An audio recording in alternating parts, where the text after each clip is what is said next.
Kalau bahasa agak gaya-gaya mengijazahkan jantungnya surat Al-Fatihah. Intinya gitu lah. Mungkin satu pesan dari isi Fatihah untuk sahabat-sahabat operasi. Assalamualaikum warahmatullahi wabarakatuh, sahabat-sahabat Obras, obrolan cerdas spiritual. Kita ketemu kembali di obrolan yang berbeda dengan narasumber yang berbeda. Alhamdulillah, kali ini kita kedatangan tamu yang istimewa, pemilik seni budaya Kota Malang, yaitu Ketua Les Bumi NU Kota Malang, dan beliau mulai mahasiswa sudah aktivis, memang suka berkecimpung di pendampingan sosial masyarakat. Saya sudah tahu lama dengan beliau, pemikiran-pemikirannya juga luar biasa tentang seni dan budaya, apalagi kalau berbicara tentang spiritual. Kita sapa sahabat kita semua, sahabat Fatullah Panata Praja. Assalamualaikum. Waalaikumsalam. Kabarnya sehat nih, Kang? Alhamdulillah sehat. Ini sahabat, panggilan saya dengan beliau ini Kang, karena panggilan akrab, biar ngopinya lebih cair. Gitu. Ya itu ciri khas panggilan santrian kan di pondok itu. Ini Kang, ada beberapa hal sebelum membicarakan tentang spiritual yang mendalam ini. Spiritual yang mendalam seperti apa perjalanan spiritual dan sebagainya. Saya kira sangat penting sahabat-sahabat Obras ini mengetahui tolabul ilminya di mana dan seperti apa dulunya. Saya tolabul ilmi di sekolah umum atau di pesantren? Di pesantren. Pesantren. Ya. Oh, di pesantren itu gini. Saya itu mulai dulu sampai sekarang, mungkin ya sampai sekarang itu tidak punya kamar di rumah. Tidak punya kamar. Atau lebih tepatnya tidak pernah tidur di kamar. Oke. Meskipun saya kan lahir di Blitar. Iya. Jadi kan tahu sendiri kalau di Blitar itu rumah itu dukul besar. Besar. Kamar minimal ya 5 atau 7 iya, betul, gitu. Terus ruang tamu sebegitu luas, bisa dibuat futsal kan. Iya. Terus bisa L, kadang U gitu kan. Betul. Itu masih ada halaman untuk main bola. Luas banget kan kalau di Blitar. Nah, saya itu tidak pernah tidur di kamar atau tidak punya kamar mungkin ya. Sejak kecil. Karena saya sejak kecil tidak pernah tidur di rumah. Oh, tidurnya di mana? Saya tidurnya di langgar. Oh, di musola ya. Dulu kan masih biasa ya tidur di langgar, musola itu kan masih biasa. Dan dulu kalau anak-anak seangkatan kami tidak tidur di langgar itu mendapatkan gojlokan atau guyonan karena masih minum ASI, ngempeng gitu-gitu kan. Masih itu kan children banget gitu kan. Nah, Talita lah, kamu kok nggak berani tidur di musola, tidur di langgar. Kok masih tidur dengan orang tuanya? Iya betul. Tuh, belum disapeh ya gitu kan katanya gitu. Akhirnya kan saya tuh SD itu MI itu sudah tidur di langgar. Jadi kalau sore gitu diniah TPQ jam 3 sampai jam 5 nanti pulang makan atau ganti baju menjelang maghrib balik lagi ke langgar sampai besok pagi subuh pada subuh pulang sampai rumah mungkin mandi terus persiapan mau berangkat sekolah gitu sambil belajar suruh sapu-sapu ya karena di langgar tuh pagi suruh nyapu pulang akhirnya di rumah lihat hal-hal yang kurang bersih itu disuruh nyapu juga dan saya selalu ingat pagi subuh itu ibu saya itu mendengarkan radio Dai Sejuta Umat gitu kan. Zen dan MZ. Ya. Jadi kalau dulu masih ada kebiasaan itu di musola gitu ya, di langgar atau musola itu. Hari ini saya kira kok agak sulit menemukan seperti itu ya. Karena mungkin ada pergeseran dan pergesekan gitu. Nah, ini gimana ini pergeseran dan pergesekan? Kalau pergeseran itu mungkin pemahaman tentang langgar itu tidak seperti dulu. Kalau dulu tuh langgar menjadi pusat pendidikan anak usia dini menurut saya. Karena sejak kecil diajari melantunkan pujian-pujian langgar gitu. Dan pujian-pujian langgar itu nilai sastrawinya juga nilai spiritualitasnya sangat tinggi. Para kiai terdahulu untuk menyebutkan sesuatu saja memilih diksi yang tepat. Mau nyebut malaikat pencabut nyawa tidak disebut namanya, tapi Jurupati lirak-lirik saben dino atau dan seterusnya dan seterusnya. Jadi maknanya memang mendalam dan itu mengena ke masyarakat Indonesia pada waktu itu. Dan khususnya anak-anak kecil. Iya. Dan itu kan anak kecil berarti secara otomatis diajari berpikir kritis. Maksudnya ini apa? Kok Jurupati ini siapa gitu kan? Tidak langsung menyebut nama malaikatnya gitu. Oke. Sebelum jauh membahas malaikat ini kan yang gaib ini. Nah, dari MI di musola, biasa tidur di musola. Setelah dari MI? Dari MI saya mondok. Saya mondok di Blitar, pondok Sanan Gondang. Oh, Sanan Gondang. Itu kalau di Blitar tuh pondok terbesar Blitar Timur khususnya, yaitu Sanan Gondang itu. Jadi kalau di Jombang itu kayak tambah beras gitu kan, banyak. Terus kalau yang di Sanan Gondang itu APIS ya, Asrama Perguruan Islam Salafiyah. Setahu saya di Indonesia itu asrama perguruan Islam itu yang besar itu Tegalrejo, tempat Gus Dur dulu mondok, kayak Khudori itu. Terus kalau Yusuf tempat saya asrama perguruan Islam Salafiyah di Blitar itu, cabangnya di luar Jawa juga banyak. Itu di situ saya 3 tahun. Ya. Di pesantren itu kan punya ciri khas riyadhah, tirakat. Nah, Kang Fathul ketika di pesantren apa yang dirasakan biasanya kan pakai rasa ya di pesantren atau riyadhah apa yang biasanya dilakukan? Kalau yang karena saya pindah-pindah ya pesantren. Yang saat SMP itu di Sanan Gondang itu. Itu di sana memang kan tolabul ilmi ya. Full tolabul ilmi. Terus kalau riyadhah itu secara massal karena ada beberapa pesantren yang nggak memperbolehkan tirakat gitu kan. Betul. Di pesantren tempat saya belajar itu tolabul ilmi full, tirakat juga harus dikuati gitu kan. Tirakat massalnya itu sampai sekarang dan itu berlaku bagi santri dan alumni. Itu tirakatnya poso mutih. Poso mutih padange ati bahasanya dulu. Berapa hari itu? 7 hari. Oh, 7 hari. Dari hanya makan nasi dan air putih. Iya. Nggak boleh ditambah. Nggak boleh. Apa itu? Dengan rasa yang lain. Tahu putih kan putih gitu ya. Nggak boleh hanya nasi atau olahannya itu maksimal ya kayak lontong itu ya. Sama air putih.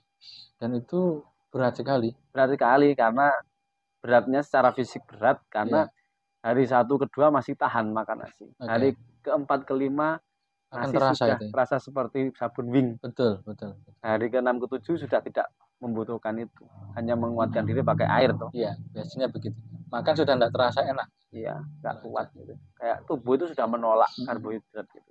Dan itu yang menjadikan kalau bahasa saya itu kebersihan rohani.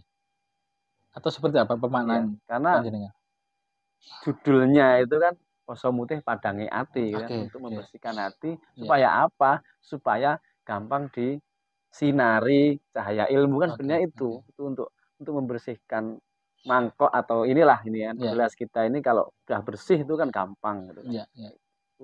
Itu kan tiap tahun ya dan setiap tahun itu kan makomatnya gitu kan, tingkatan wiritannya kan beda-beda. Di tahun sekian santri berbeda wiritan apa ya? Dia sudah kuat berapa kali ini kan, tahun pertama wiridanya ini, tahun kedua ditambah ini, tahun ketiga ini, nanti kalau sudah alumni begini. Dan itu massal itu biasanya. Misalkan satu pesantren ada angkatan santri yang ini 7 hari tapi amalan bacanya berbeda. Beda dengan kelas atasnya misalkan saya kelas 1 SMP waktu itu beda dengan kakak kelas saya. Dan rata-rata itu di hari ketiga keempat tidak kuat. Dan kalau di situ itu kalau nanti bisa sampai 7 hari itu bahasanya itu disebut beruah. Jadi mayoran. Mayoran. Makan bareng-bareng gitu. Disarankan pulang menyembelih ayam di rumah. Terus dibawa pondok atau dibagikan di masyarakat. Jadi apa ya? Bentuk syukur lah ya. Bentuk syukur dan memberikan iklan kepada khalayak bahwa ini sedang melakukan riyadhah gitu-gitu semacam itu kan. Jadi sahabat Obras di pesantren memang apalagi pesantren-pesantren yang bisa dikatakan pesantren klasik ya. Kalau sekarang ada klasik, ada modern atau yang lebih modern lagi itu ya. Tapi di pesantren yang kami ketahui juga memang banyak riyadhah. Salah satunya adalah puasa mutih atau makan nasi dan air putih. Selain itu, Gus, Kalau yang di pondok itu saya itu sama dulu Poson Daud saya. Oke. Tapi Poson Daud itu berlangsungnya itu ketika nanti saya sudah jadi mahasiswa, saya kembali ke pesantren lagi untuk minta ijazah yang Untuk dulu saya Poson nggak menjalankan gitu. Iya. Nanti di kemudian hari saya Daud itu 2 tahun mungkin waktu di kuliah tadi. Masih kuliah ya? Waktu kuliah. Artinya apa, riyadoh atau perjalanan spiritual ini tidak hanya selesai ketika di pesantren gitu. Iya. Ketika sudah keluar dari pesantren masih juga melakukan riyadoh. Pertanyaan yang saya kira penting untuk diketahui oleh masyarakat, ya kan? Mengapa orang harus melakukan riyadoh? Bagi saya orang tidak akan mencapai sesuatu yang enak, atau kalau dia mencari sesuatu yang enak ya, tanpa melalui apa yang tidak enak gitu. Untuk merasakan sesuatu yang nikmat itu kan harus merasakan sesuatu yang tidak nikmat gitu. Dan kita harus bersiap. Sebenarnya yang paling penting adalah kita harus bersiap ketika hidup nanti, entah saat dewasa, saat berkeluarga, ternyata seperti halnya ketika tirakat itu nggak jadi masalah karena sudah terbiasa lapar. Misalnya kalau teknisnya puasa, kalau teknisnya mungkin riyadoh yang lain sudah biasa begitu dan tidak kaget. Kalau menurut saya yang paling penting tidak kaget menghadapi kenyataan hidup ini. Dan itu sangat mahal. Karena bisa jadi walaupun pendidikannya tinggi, ketika kembali ke masyarakat melihat kondisi nyata hidup itu banyak yang terkaget-kaget. Kok berbeda dengan apa yang saya pelajari di kampus misalkan atau di pesantren. Tapi dengan ada riyadoh itu yang menjadikan lebih aware, lebih terpaham ya, sederhana itu hidup ini kan. Tidak menjadi sulit. Nah, kami ingin melihat dari sisi pesantren, di SMP di nyantri, SMA juga nyantri. Nah, SMA itu saya pindah. Pindah di Pondok Telogo namanya, Pondok Telogo. Di Blitar juga. Di Blitar juga, tapi itu tempat yang berbeda dari pesantren sebelumnya. Jadi kalau di pesantren sebelumnya itu bangunannya tinggi-tinggi gitu, sudah establis lah ya, sudah nyaman gitu, sudah besar lah. Itu di pondok yang saat saya SMA itu, saya dalam tanda kutip saya dimasukkan ke situ sama ayah saya. Pondok yang sangat berbeda di tengah hutan gitu, kamar-kamarnya itu dari kayu, bambu, dan radius mungkin 50-20 meter dari kuburan. Kamar-kamarnya itu dekat dari kuburan. Sangat dekat, saya keluar dari jendela itu kuburan sudah kuburan itu. Dan kita cari makannya kan di situ. Ketela di atas kuburan itu kan daun-daunnya. Kalau di pondok saya waktu SMP kan masak nggak ada. Sudah dimasakkan sama kangkang senior itu kan. Di lain hari mungkin waktu malam Jumat masih bisa masak bareng. Tapi yang di pesantren saya yang SMA itu benar-benar saya dilepaskan di rimba belantara pesantren. Karena kiai saya itu almarhum itu alumni Lirboyo dulu. Yang ketika SMA? Iya, yang ketika SMA itu alumni Lirboyo, beliau mondok kurang lebih 25 tahun di Lirboyo. Jadi mengalami 3 Trisula Lirboyo itu, Mbah Manap, Mbah Manap, Mbah Marzuki, sama siapa satunya, Mbah Makhrus Ali. Jadi kalau saya sanad ke pihak saya orang Khalil cuma 2 lompatan gitu. Jadi kiai saya, Mbah Manap langsung Mbah Khalil gitu. Kira-kira ini sahabat Obras, kayaknya ini akan kita gali lebih jauh ini. Bisa jadi 4 episode ini dengan beliau ini. Baik, kita tinggalkan pembicaraan dengan tolabul ilmi dulu. Nanti karena ini ada episode yang berikutnya. Nah, ingin kami ketahui begini. Setiap orang itu punya perjalanan spiritual. Saya punya keyakinan itu. Mau dia menjadi petani, dia menjadi dosen, dari guru, jadi seniman, atau apapun itu, ekonom atau politisi, punya perjalanan spiritual. Kang Fathul, apa perjalanan spiritual yang bisa di-share ke sahabat-sahabat Obras? Ini ya, saya itu kadang memaknai spiritual itu kadang seperti nyata juga gitu. Sangat tipis kalau saya membacakan hal-hal yang mungkin dianggap orang mistis. Spiritual itu kayak kaca gitu yang kita nggak sempat meraba gitu kan. Kelihatan gitu kan. Iya. Apa kelihatan dalam pengertian sangat dekat, sangat apa ya? Menubuh gitu menurut saya ya, karena banyak hal yang saya kadang nggak bisa membedakan gitu. Nggak bisa membedakan karena sangat tipisnya gitu ya, sangat tipisnya. Pak, tabir ini sangat tipis gitu iya, ya untuk membedakan mana ini yang nyata, mana yang ini rasional, iya. mana yang irasional. Contoh Ya. ini contoh karena banyak saya contoh. Suatu saat belum lama mungkin tahun kemarin kan saya ke Jepara Kalinyamat, pulang dari Jepara itu peserta ziarah atau rombongan saya itu ada satu orang gitu kan, salah satu rombongan itu. Setelah selesai dari Jepara itu saya mimpi situ jelas apa ada makam, makamnya di dekat pesawahan padi, namanya jelas gitu kan, Kiai Irfan, terus menyebutkan kalimat yang itu saya tidak paham tapi saya tahu mananya.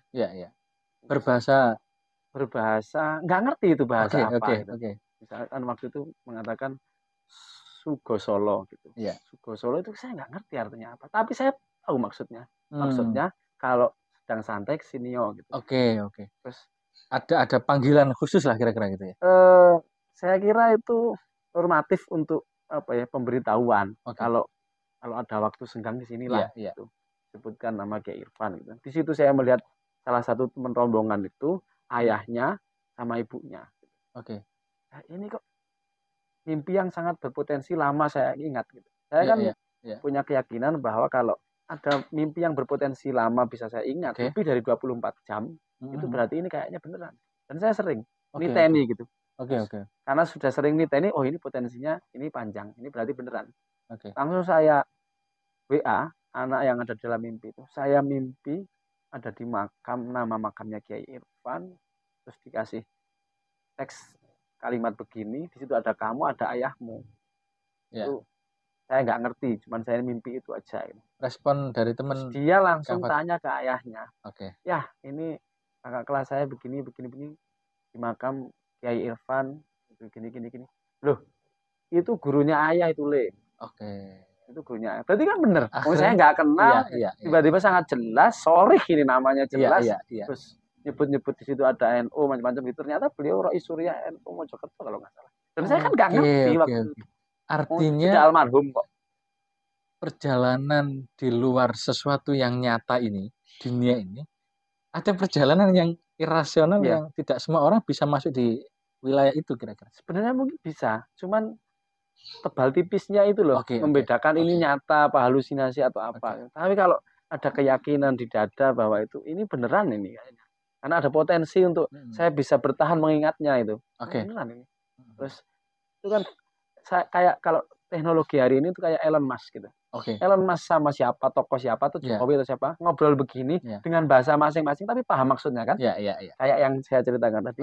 Ada kalimat seperti itu, saya nggak ngerti ini bahasa apa, tapi maksudnya saya tahu maksudnya ini gitu kan. Saya tahu ini. Nah, itu saya kira satu keterjadian yang bisa jadi masyarakat banyak yang mengalami itu, bisa jadi orang lain juga banyak yang mengalami. Nah, yang kami ketahui, Kang Fathul ini kan lama dan bisa dikatakan dekat dengan Kiai Agus Nyoto. Pasti punya pengalaman dengan beliau, pengalaman spiritual atau pengalaman yang bisa artinya begini, sesuatu yang irasional terkadang ini menurut Kang Fathul tadi sangat sulit untuk membedakan rasional dan irasional, nyata dan tidak nyata. Ada perjalanan dengan Kiai Agus Nyoto? Ada ya. Ada beberapa, mungkin saya ceritakan satu atau dua ya. Dulu itu saya itu ini juga perintahnya agak tidak perintah ini juga tidak senyata-nyatanya, maksudnya tidak seperti ini. Saya mendapat perintah dari kakek saya. Kakek jauh, bukan kakek ayahnya ibu atau ayahnya ayah. Kakek yang mungkin 6 generasi di atas saya. Ini mungkin terkesan kalau orang nggak pernah ngalami, ini halu ini ya, ini halusinasi. Apa ini gitu ya? dapat perintah dari kakek moyang, saya perjelas saja ya, kakek moyang. Ya. Untuk saya melakukan pertemuan dengan seseorang, intinya begitu. Terus saya ngobrolkan dengan Kiai Agus Nyoto. Ya. Apakah benar perintah ini? Ya benar, tapi kamu harus ke sana gitu. Sana itu ditujukan yang lebih teknis lagi, lokasinya dan orangnya gitu. Sama ya Agus Nyoto. Akhirnya bergeraklah saya menuju yang dituju, jadi pengantarnya dari kakek moyang saya, terus teknis nama dan lokasinya Ki Agus Nyoto gitu. Perjalanan sekitar 10 jam lebih saya naik kereta sampai di suatu tempat, ini ketemu di situ. Ternyata saya disuruh menemui dokter hewan. Dokter hewan. Buka praktek hewan. Terus saya masuk, terus ketemu resepsionis atau apa begitu. Saya kenalan begini. Oh, sama sudah ditunggu gitu kan. Sama dokter hewan tadi itu. Tunggu, saya masuk. Beliau kita ngobrol, langsung beliau setelah ngobrol 15 menit mungkin ya, masuk ke dalam rumah, berubah pakaian. Berubah pakaian dengan atribut yang berbeda dengan pakaian biasanya. Ternyata beliau seorang guru tarekat. Terus menjelaskan, mendialogkan, mendiskusikan jantung surat Al-Fatihah. Ternyata begitu. Iya. Itu dari perjalanan irasional, gitu kalau saya memaknainya. Setelah itu ketemu Yai Agus Nyoto, diberikan secara teknis yang nyata, ini ketemu ini dan seterusnya. Betul-betul ketemu dan saya awalnya nggak apa gitu kan. Saya harus ketemu dokter hewan gitu. Ya. Ini masa saya disuruh berobat. Saya ini punya unsur hewan yang dominan gitu. Nah, ketika masuk beliau menceritakan banyak hal intinya, dan sampai intinya kalau bahasa agak gaya-gaya mengijazahkan jantungnya surat Al-Fatihah. Intinya gitu. Ini satu pesan dari isi Fatihah untuk sahabat-sahabat operasi. Ya. Banyak sekali nih pembahasan Fatihah ini. Mungkin satu hal yang bisa di-sharekan ke teman-teman sahabat-sahabat operasi. Nah, itu apa? Shiratal Mustaqim itu. Jalan yang lurus itu milik siapa? Milik orang yang diberi nikmat. Bukan orang yang dibenci. Nah, siapa orang yang diberi nikmat? Ya orang yang mencari jalan yang lurus itu. Artinya orang hidup ini ya harus mencari jalan yang lurus dan selalu di jalan yang lurus. Cara menempuh jalan yang lurus seperti apa? Ya harus punya pembimbing. Gitu-gitulah. Kira-kira begitulah ya. Ini ada perjalanan yang ini menjadi menarik dengan tema dari obrolan cerdas spiritual ini. Artinya sesuatu yang irasional itu sesungguhnya bisa dirasionalkan, bisa menjadi kehidupan yang nyata. Nah, di akhir perbincangan kita ini, Kang ya, karena kan kita akan ada 5 episode ini ya untuk membicarakan tentang spiritual ini. Nah, pesan apa yang akan disampaikan untuk sahabat-sahabat ini untuk bisa memaknai kehidupan real nyata ini dengan kehidupan yang dianggap hari ini adalah irasional? Gimana maksudnya yang irasional itu? Artinya begini, selama ini orang itu kan memaknai sesuatu yang hanya bisa dilihat dengan mata ini, panca indera ini.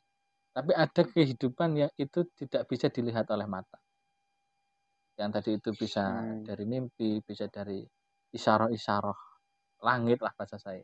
Nah, apa yang harus dilakukan oleh masyarakat atau generasi hari ini untuk bisa melihat kehidupan ini tidak hanya yang kelihatan mata ini?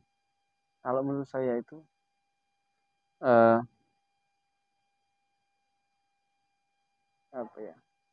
mencari jalan Tuhan itu kan sebanyak nafas yang bisa kita hirup. Tapi jalan yang ditempuh itu harus konsisten. Makanya kalau di pesantren itu kan ada dagium al istiqomah khairum min alfi karomah gitu kan.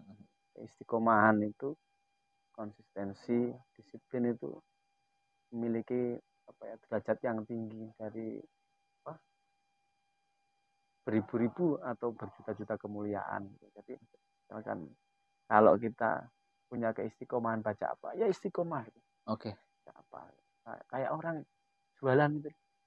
Kalau jualannya roti panggang, ya jual roti panggang. Orang akan mencari kamu dengan lantaran gitu, ya, wasilah roti panggang itu. Kira-kira kan paling tidak kita harus punya satu jalur untuk bernafas gitu kan kira-kira. Ya.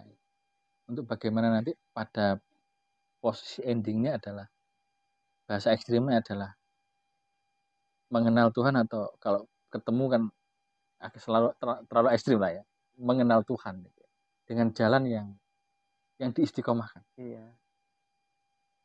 Memang banyak jalan itu baik, tapi satu jalan yang ditekuni itu akan lebih cepat sampai. Gitu. Oke, terima kasih Kang Fathul. Kita akan lanjutkan di episode yang berikutnya. Sahabat-sahabat Obras, Obrolan Cerdas Spiritual, alhamdulillah kita sudah berbincang dengan beliau. Ada beberapa hal saya kira yang akan perlu saya sampaikan. Yang pertama adalah ketika kita memaknai hidup ini hanya sebatas sesuatu yang nyata, maka sesungguhnya kita tertipu dengan kehidupan ini. Harus kita maknai bahwa ada sesuatu yang lebih banyak lagi di luar kenyataan ini, yaitu adalah di dunia irasional. Yang kedua, kalau kita ingin menapaki jalan menuju Tuhan, menuju Allah, salah satu cara yang lebih bagus adalah mengistiqomahkan amalan-amalan yang sudah kita lakukan, dan itu akan lebih mempermudah, lebih mempercepat bagaimana kita bisa bertemu dengan apa yang kita cari, itu adalah Allah Subhanahu wa taala.